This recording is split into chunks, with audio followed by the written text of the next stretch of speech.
We have William Holden, we have Kim Novak, we have Rosalind Russell, we have Betty Field and Susan Strasberg, and we have Cliff Robertson. I mean, it's just a huge list of all these names. Two of them were relatively new, Kim Novak and Susan Strasberg. Susan Strasberg has the introduction, introduced as like sensation from Broadway kind of thing. So that's always quite nice. I actually really appreciated her character more than most, Millie, the young girl, because she is the future.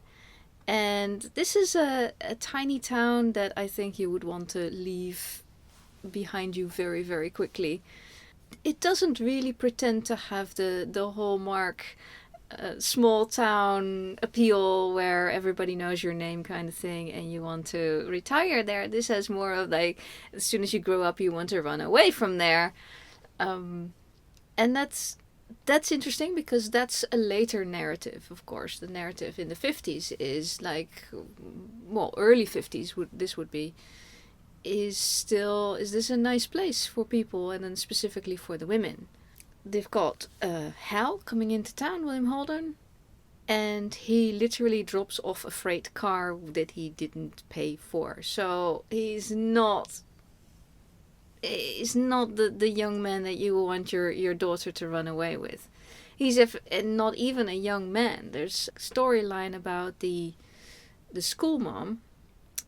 That's Rosalind Russell playing Rosemary, the older school mom, because with old we're literally probably talking about 31,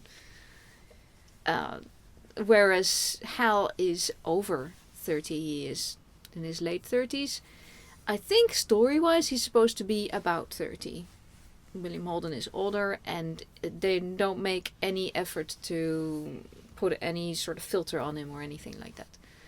So, but he's supposed to be the same age as Cliff Robertson playing Alan, who is engaged to Madge, the Kim Novak character, who is the prettiest girl in town, and literally she is the prettiest girl in town. So she is so pretty, she should be in Hollywood.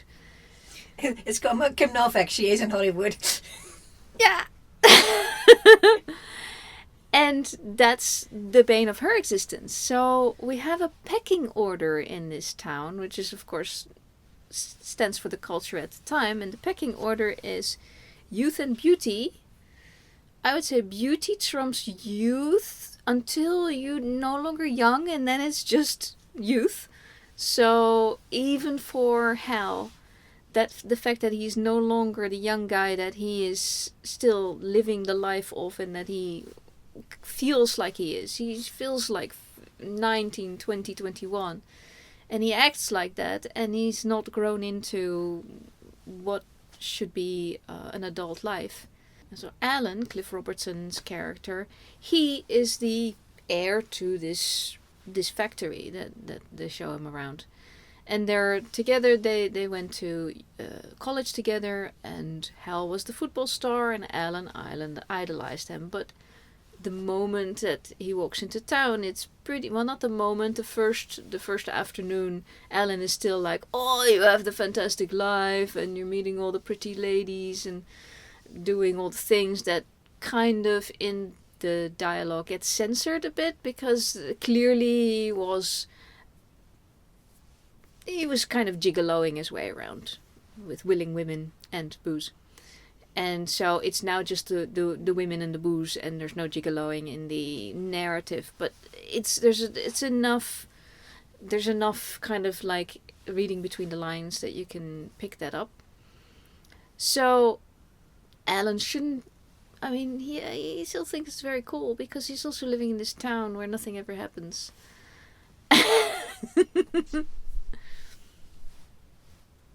Until Hal catches the eye of his girl, which is played by Kim Novak, which is Madge, the prettiest girl in town. Of course, the prettiest girl in town is going to go with the guy who's going to inherit the factory.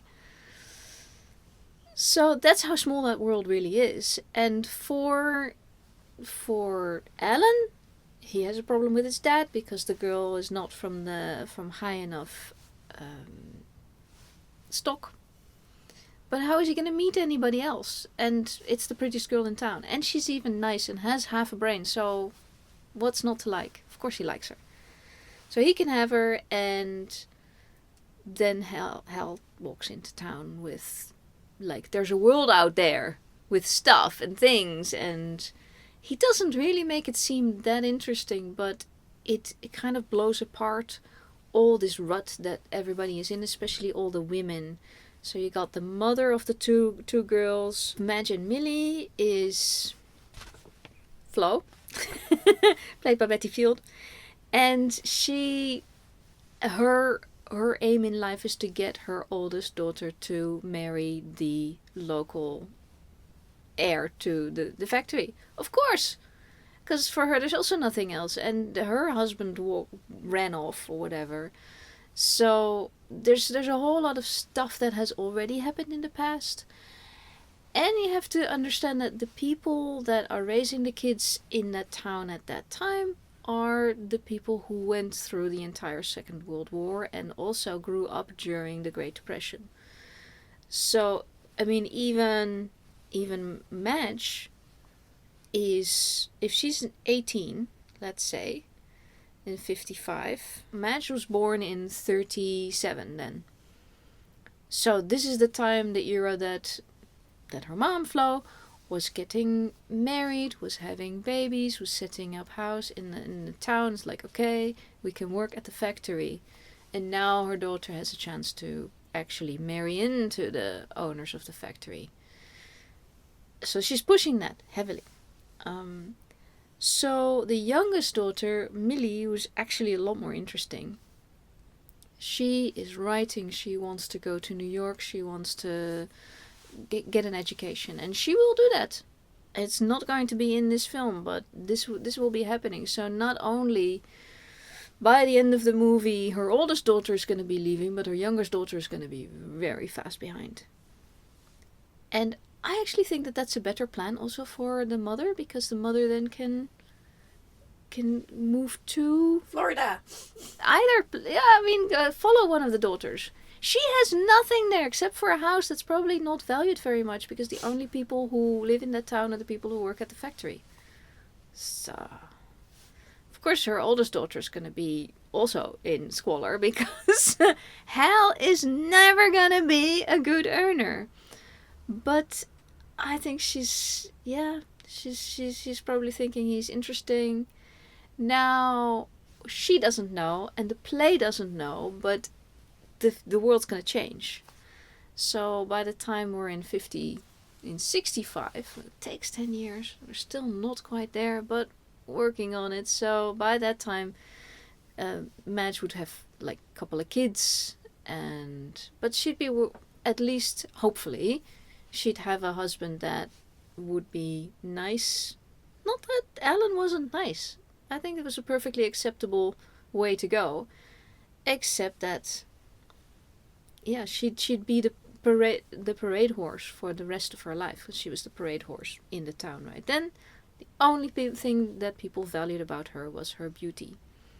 So this film addresses that. It's a Pulitzer Prize winning play. So that's not nothing. And if you go on YouTube, there's several recordings, like, of people who have recorded the play in 10 years ago, relatively recently, like in the 2020s as well. So they're still performing the play, and it's got a lot going for it. I saw some of it, and they are portraying the poverty much heavier than in this film. They went to Kansas to film it. I think that's quite unusual for the 1950s, because they generally didn't do that. I think On the Town was the first one to go on location, and they went to New York with Gene Kelly, etc., and Frank Sinatra, and that caused some stir. So it wasn't that they never did it. And the Grapes of Wrath, they went on location. That's 1940. So, I mean, it was heard of, but it was... I don't know that this film... Well, with the Pulitzer Prize winning back of it, and this cast of characters with, like, star-studded, I think they went for it. Another storyline with Rosemary, the schoolteacher, played by Rosalind Russell. And that gets to be a little on the cringeworthy from our perspective now. She is an older school teacher, and she is hoping to get a guy. She's throwing herself on guys.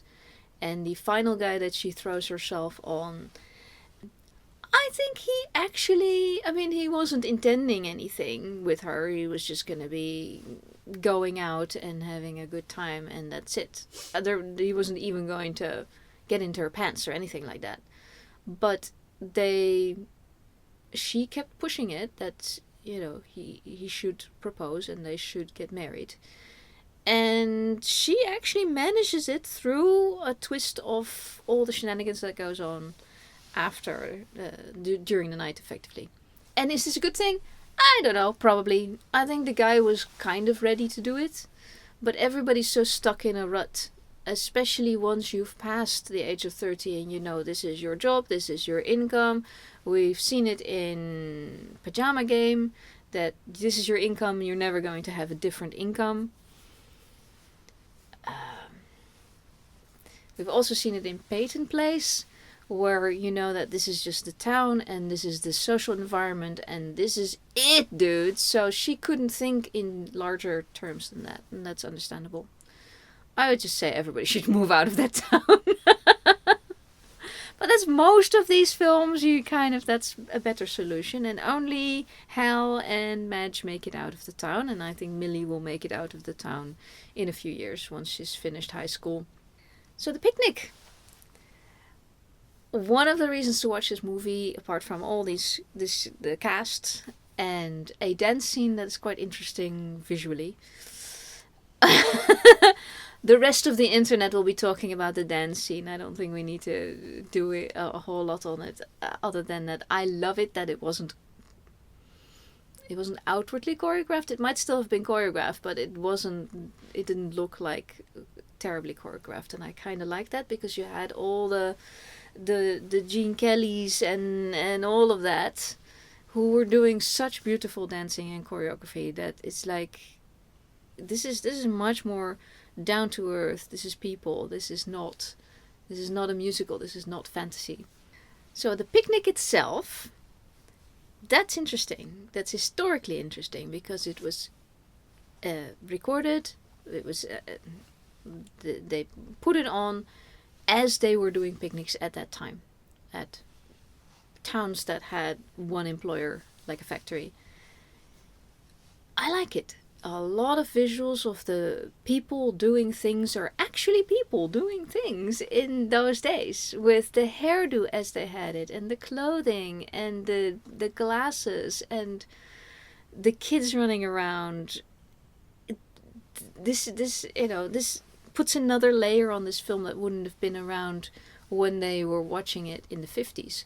Although I think what they did want with this Pajama Game, and not to a lesser extent Peyton Place, is they probably wanted people to recognize it. Our family does this as well.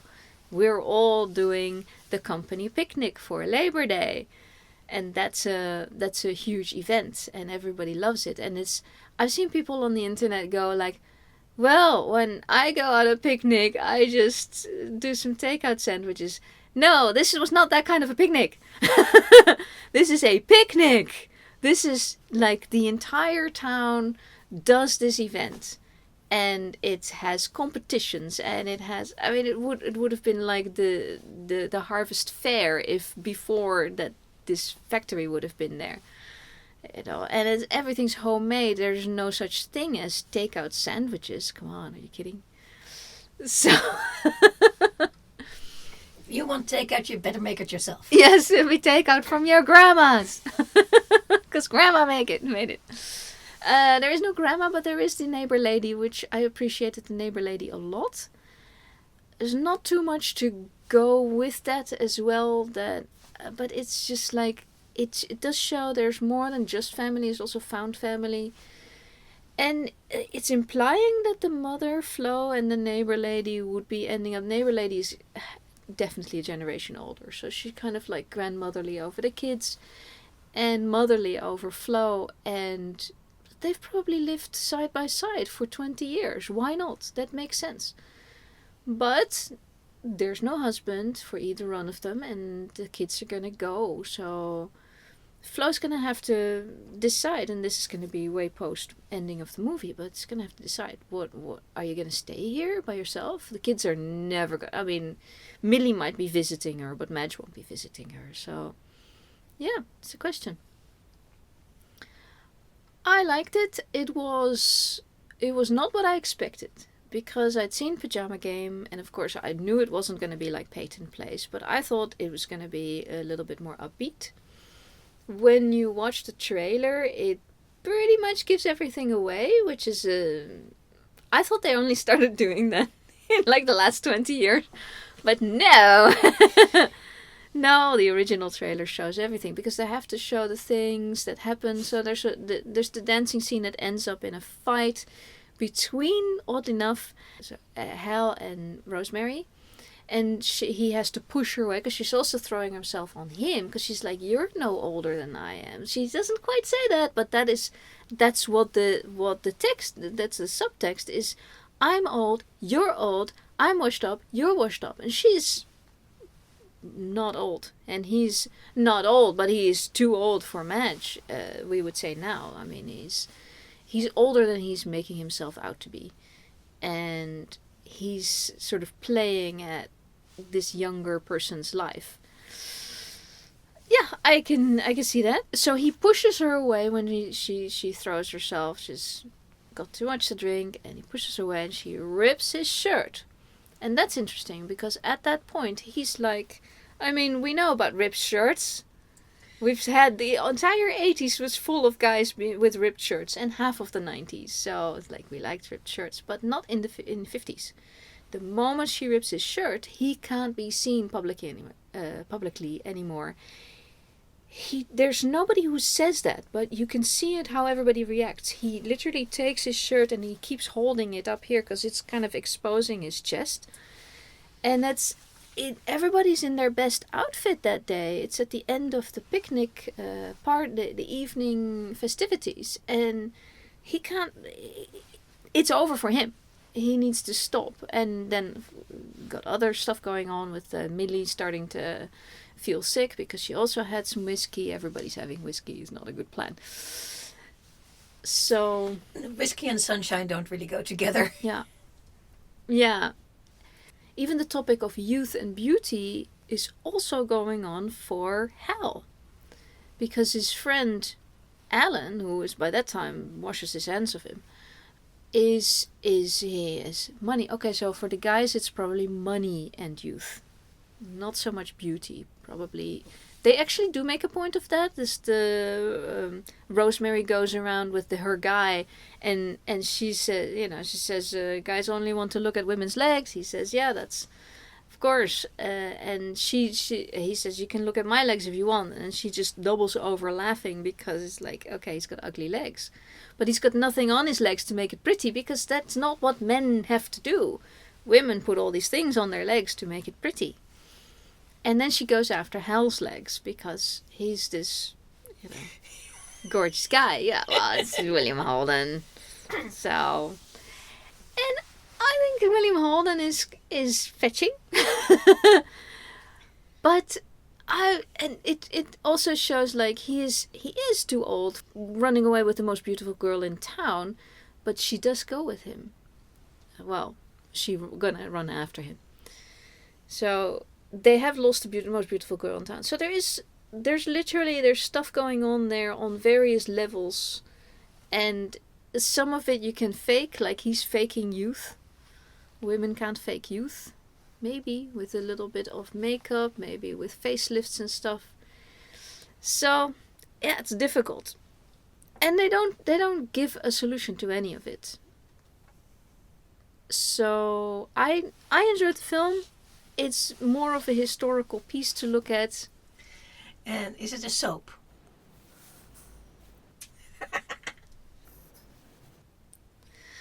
Whether it's a soap, you have to kind of look at what's the definition of soap. You would have to have melodrama, and I think the drama that's in these people's lives is actually based by reality.